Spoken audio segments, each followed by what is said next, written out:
പ്രേംസിറേട്ടനെ ഞാൻ സിനിമയിൽ വരുന്നതിന് മുമ്പ് സിനിമാങ്ങൾ എന്ന ലേബലിൽ കാണാൻ പോയിട്ടുണ്ട്.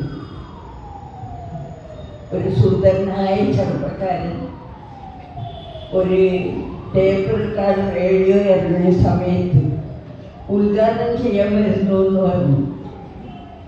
അപ്പോൾ സിനിമ നടന്നല്ലേ, ഞാൻ ഓടി കാണാനായിട്ട്. നിറച്ച് ജനങ്ങൾ കൂടി നിൽക്കുന്നതായിരുന്നു. ഞാനും എൻ്റെ തെറ്റിച്ച് കയറിപ്പോയി നിന്നു. വന്നു, പ്രേംസിർ വന്നു, എല്ലാവരും കൂടി നിൽക്കും. ഓ, അത്ഭുതം കൊണ്ട് എൻ്റെ കണ്ണിങ്ങനെ ഉടർന്നിരിക്കുക. ആ സമയത്ത് ഒരു ചെറുപ്പക്കാരി ചാടി കയറി വന്ന് നസലേട്ടിനെ കെട്ടിപ്പിടിച്ചൊരു ഉമ്മ കൊടുത്തു. അയ്യോ, എനിക്ക് നാണക്കേടാണ്.